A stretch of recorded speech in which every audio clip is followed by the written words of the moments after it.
ఈ రోజుల్లో ఒక ఆన్లైన్ ప్లాట్ఫామ్లో అకౌంట్ క్రియేట్ చేయడానికి మనం ఆ సబ్మిట్ బటన్ నొక్కకముందే యా ముందే అప్లై చేస్తున్నది అసలైన వ్యక్తా లేక ప్రోగ్రామ్ చేసిన ఏదైనా బాటా అని ఆ సిస్టమ్కి ఇట్టే తెలిసిపోతుందంటే నమ్మశక్యంగా ఉందా? అంటే వినడానికి ఖచ్చితంగా ఆశ్చర్యంగానే ఉంటుంది. అవును. కేవలం మనం ఎంటర్ చేసే వివరాల ఆధారంగా కాకుండా, ఆ వివరాలను ఎలా ఎంటర్ చేస్తున్నాము, ఎక్కడి నుండి వస్తున్నాము అనే సూక్ష్మమైన డేటాను వాళ్ళు క్షణాల్లో విశ్లేషిస్తున్నారు. కరెక్ట్. అసలు ఒక వ్యక్తిని తమ కమ్యూనిటీలోకి అనుమతించాలా వద్దా అని నిర్ణయించే ఒక పటిష్టమైన వ్యవస్థ ఉందని తెలిస్తే వావ్ అనిపిస్తుంది కదా. ఎగ్జాక్ట్లీ. అందుకే ఈరోజు మన డీప్ డైవ్ దీని చుట్టూనే ఉండబోతోంది. అవును. డిజిటల్ ప్లాట్ఫామ్లు తమ కమ్యూనిటీలోకి సభ్యులను అనుమతించడానికి ముందే చట్టబద్ధతను మరియు భద్రతను నిర్ధారించడానికి ఎలాంటి ముందస్తు చర్యలు తీసుకుంటాయో మనం లోతుగా పరిశీలిద్దాం. యా. దీనికోసం మనం యూట్యూబ్లో డిజిటల్ ట్విన్స్ ముఫారే మరియు విక్టరీ విత్ యాష్ అనే ఛానల్లో అప్లోడ్ చేసిన ఒక ఆసక్తికరమైన వీడియో ట్రాన్స్క్రిప్ట్ ఆధారంగా చర్చించబోతున్నాం. బేసిక్గా ఈ video victory with ash platform మరియు వాళ్ళు ఉపయోగిస్తున్న వినూత్నమైన ఆన్బోర్డింగ్ టెక్నాలజీ గురించి వివరిస్తోంది. అవును. సాధారణంగా ఇంటర్నెట్లో మనం చూసే ఆన్ బోర్డింగ్ ప్రక్రియలకు ఈ వీడియోలో చూసిన విధానానికి ఒక స్పష్టమైన భారీ వ్యత్యాసముంది. హ్మ్, డిజిటల్ ఐడెంటిటీ అనేది ఈ రోజుల్లో చాలా సులభంగా కాపీ చేయగలిగే అంశంగా మారిపోయింది కదా. నిజమే, చాలా తేలికైపోయింది. ఒక నకిలీ ఈమెయిల్ క్రియేట్ చేయడం లేదా వేరొకరి వివరాలతో అకౌంట్ తెరవడం చాలా సింపుల్. అందుకే చాలా సంస్థలు ఒక యూజర్ లోపలికి వచ్చి ఏదైనా సైబర్ నేరం చేసిన తర్వాత అప్పుడు వాళ్ల ఖాతాలను బ్లాక్ చేస్తాయి. అంటే నష్టం జరిగాక మేల్కొంటాయి. కొత్త ప్రమాణాన్ని నెలకొల్పుతోంది. అడ్మిషన్ ఇవ్వడానికి ముందస్తుగా ప్రతి యూజర్ యొక్క చట్టబద్ధతను ధృవీకరించడం అనేది ఒక అద్భుతమైన టెక్నాలజీ. సరే, దీన్ని కాస్త వివరంగా పరిశీలిద్దాం. ఆన్బోర్డింగ్ అంటే కేవలం ఒక డిజిటల్ ఫామ్ నింపి పేరు నమోదు చేసుకోవడం మాత్రమే కాదు కదా.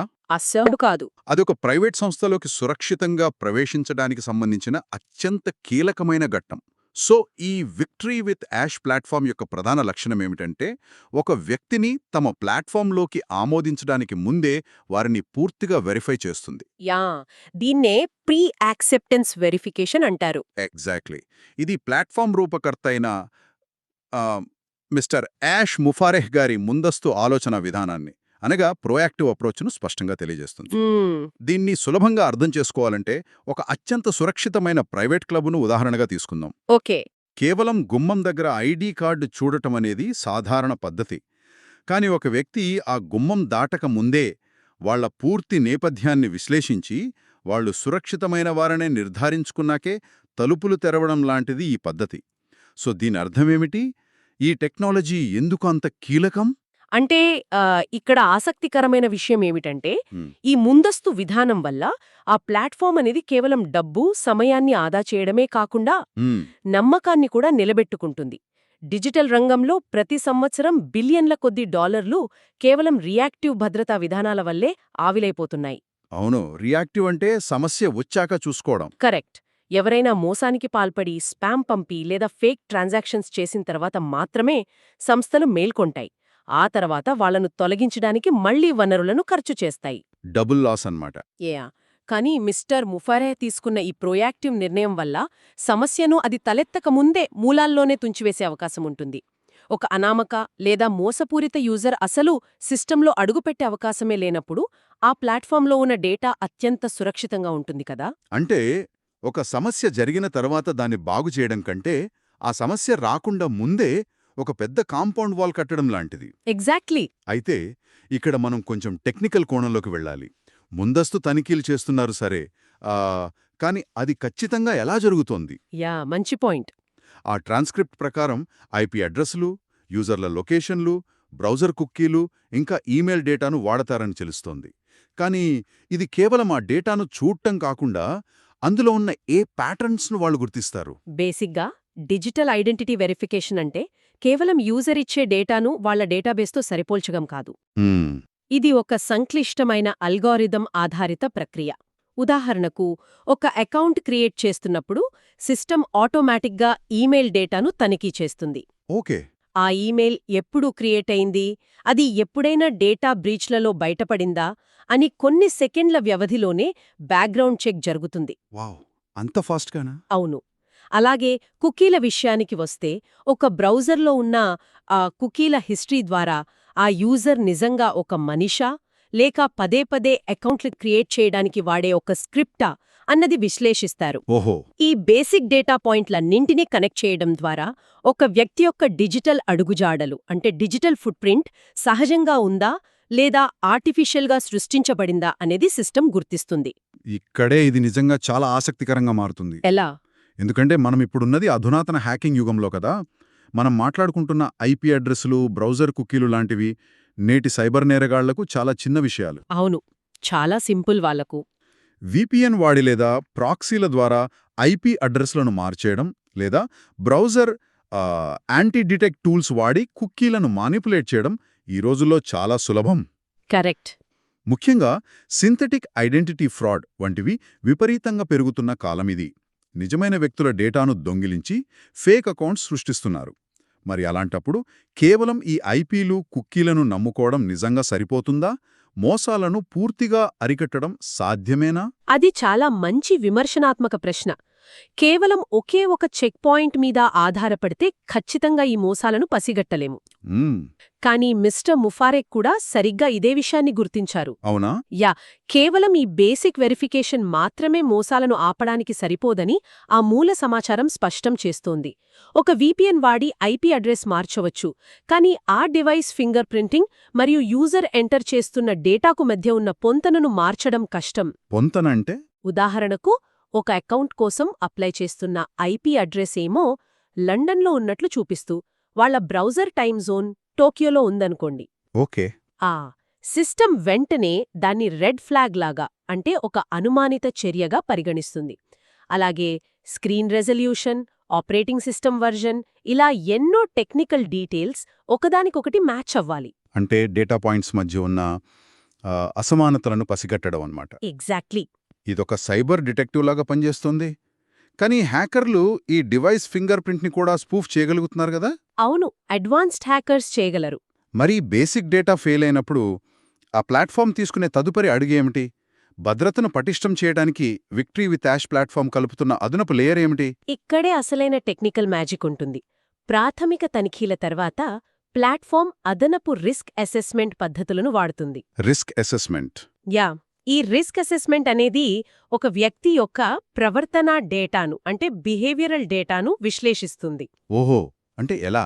ఉదాహరణకు, ఒక మనిషి ఆన్లైన్ ఫామ్ నింపేటప్పుడు కీబోర్డు మీద టైప్ చేసే వేగానికి ఒక సాఫ్ట్వేర్ బాట్ ఆటోఫిల్ చేసే వేగానికి చాలా తేడా ఉంటుంది కదా. అవును, బాట్ అయితే ఫ్రాక్షన్ ఆఫ్ సెకండ్స్లో నింపేస్తుంది. కరెక్ట్. అలాగే మౌస్ కదిపే విధానం, మనుషులు మౌస్ను కాస్త వంకరటింకరగా కదుపుతారు, అదే బాట్ అయితే ఖచ్చితమైన స్ట్రెయిట్ లైన్లో కదుపుతుంది. వావ్, ఇంత డీటెయిల్డ్గానా? అవును, ఇలాంటి సూక్ష్మమైన బిహేవియరల్ బయోమెట్రిక్స్ ఆధారంగా సిస్టమ్ ఒక రిస్క్ స్కోర్ ఇస్తుంది.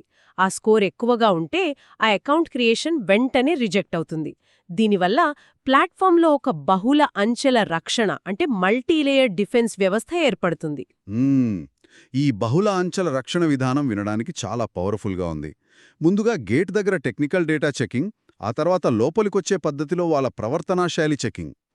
ఖచ్చితంగా. అంటే ఒక లేయర్ను ఎవరైనా అత్యంత తెలివిగా దాటుకొని వచ్చినా రెండవ లేదా మూడవ లేయర్లో వాళ్ల మోసం దొరికిపోవాల్సిందే. ఇదంతా ఒక యూజర్ అకౌంట్ క్రియేట్ చేసుకునే ఆ 2-3 సెకండ్ల వ్యవధిలోనే ఆ బ్యాక్గ్రౌండ్లో జరిగిపోతోంది కదా. దీన్ని మనం విస్తృత కోణంలో చూస్తే ఈ రిస్క్ అసెస్మెంట్ మరియు మల్టీ లేయర్ డిఫెన్స్ అనేవి కేవలం సాంకేతిక ఆవిష్కరణలు మాత్రమే కావు. మరేంటి? ఇవి ఆ ప్లాట్ఫామ్ చట్టబద్ధంగా ఉంటూ రెగ్యులేటరీ మరియు కంప్లయన్స్ మార్గదర్శకాలను పూర్తిగా పాటించేలా చేస్తాయి. ఆన్లైన్ వ్యాపారంలో నో యోర్ కస్టమర్ అంటే కేవైసీ లేదా యాంటీ మనీ లాండరింగ్ లాంటి కఠినమైన నిబంధనలు ఉంటాయి కదా. అవును, ప్రభుత్వ నిబంధనలు. So victory with ash platform ఈ ముందస్తు విధానాన్ని పాటించడం ద్వారా చట్టపరమైన చిక్కులను ముందుగానే నివారిస్తుంది. ఇది కేవలం ప్లాట్ఫామ్ను రక్షించడమే కాకుండా అందులో ఇప్పటికే ఉన్న ఇతర వెరిఫైడ్ సభ్యులను సంభావ్య హాని నుండి కాపాడుతుంది. ఇక్కడ మీరు ఒక పాయింట్ చెప్పారు, అద్భుతమైన పాయింట్ ఇది. ఇప్పటికే ఉన్న ధృవీకరించబడిన సభ్యులను కాపాడడం. యా మనం ఏదైనా కొత్త ఆన్లైన్ కమ్యూనిటీలో చేరేటప్పుడు అక్కడ ఎవరెవరున్నారు అనే అనుమానం ఎప్పుడూ ఉంటుంది కదా. అవును, ఫేక్ అకౌంట్స్ ఉంటాయేమో అని. ఎగ్జాక్ట్లీ. మనం పంచుకునే సమాచారం నిజమైన వ్యక్తులకు చేరుతోందా లేక డేటా మైనింగ్ చేసే స్కామర్లకు దొరుకుతోందా అనే భయం ప్రతి ఇంటర్నెట్ యూజర్కు ఉంటుంది. కరెక్ట్. కానీ ఇలాంటి కఠినమైన భద్రతా వలయాన్ని దాటి మాత్రమే ప్రతి ఒక్కరూ ఆ ప్లాట్ఫాంలోకి వచ్చారని తెలుసుకోవడం యూజర్లకు అపారమైన మనశ్శాంతినిస్తుంది. ప్లాట్ఫామ్ మీద నమ్మకం విపరీతంగా పెరుగుతుంది. ఖచ్చితంగా పెరుగుతుంది. ఏ డిజిటల్ కమ్యూనిటీకైనా నమ్మకం అనేది ప్రాణవాయువు లాంటిది కదా. 100%. నమ్మకం మరియు పారదర్శకత ఆధారంగా ఒక సురక్షితమైన కమ్యూనిటీని నిర్మించాలనే మిస్టర్ యాష్ ముఫారే గారి లోతైన అంకిత భావం ఈ ఆన్బోర్డింగ్ ప్రక్రియ ద్వారా స్పష్టంగా కనిపిస్తోందని ఆ మూల సమాచారం చెబుతోంది. అవును. ఇది కేవలం ఒక వ్యాపార వ్యూహం కాదు, ఒక డిజిటల్ వాతావరణాన్ని ఆరోగ్యంగా ఉంచే బాధ్యత.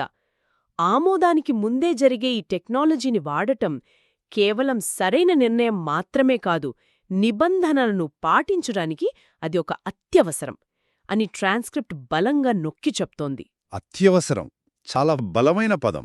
అవును. అంటే భద్రత అనేది ఎంచుకునే ఆప్షన్ కాదు, పునాదిలోనే ఉండాల్సిన ఖచ్చితమైన లక్షణం.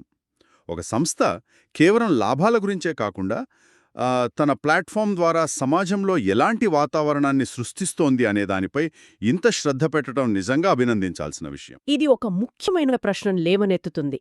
అసలు డిజిటల్ ప్లాట్ఫామ్ల నాయకత్వం ఎలా ఉండాలి అని.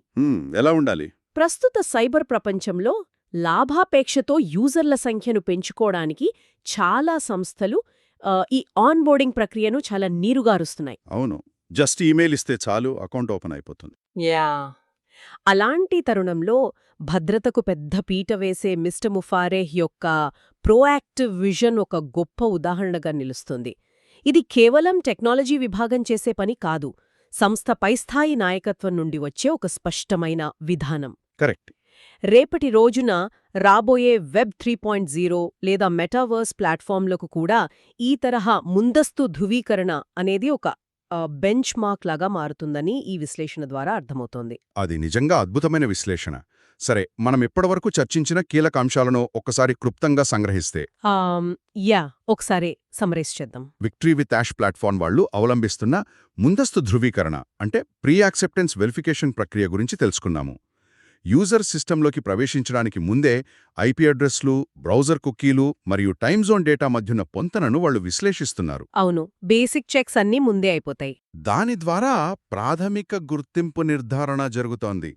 అయితే హ్యాకర్ల నుండి ఎదురయ్యే సవాళ్లను ధీటుగా ఎదుర్కోవడానికి కేవలం ఈ డేటాపైనే ఆధారపడకుండా ప్రవర్తన బయోమెట్రిక్స్ ఆధారిత రిస్క్ అసెస్మెంట్ పద్ధతులను కూడా వాళ్ళు కలుపుకున్నారు. దీనివల్ల ఒక పటిష్టమైన బహుళ అంచెల రక్షణ వలయాన్ని ఎలా ఏర్పాటు చేశారో మనం అర్థం చేసుకున్నాము.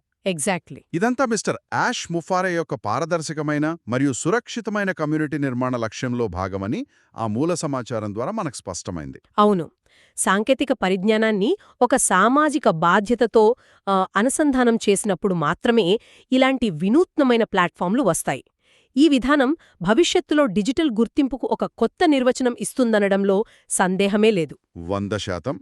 అయితే ఈ చర్చను ముగించే ముందు మూల సమాచారంలోని ఈ అంశాల ఆధారంగా మనం లోతుగా ఆలోచించాల్సిన మరొక కోణం కూడా ఉంది. ఓకే, ఏంటది? ఒక సురక్షితమైన వాతావరణాన్ని నిర్మించడానికి ఒక వ్యక్తి కమ్యూనిటీలో సభ్యుడు కాకముందే వాళ్ల ఐపీ, కుకీలు, కీబోర్డ్ టైపింగ్ వేగం, లొకేషన్ డేటా లాంటి సూక్ష్మమైన డిజిటల్ అడుగుజాడలను సేకరించి విశ్లేషించడం అత్యవసరమని ఈ ప్లాట్ఫామ్ నిరూపిస్తోంది.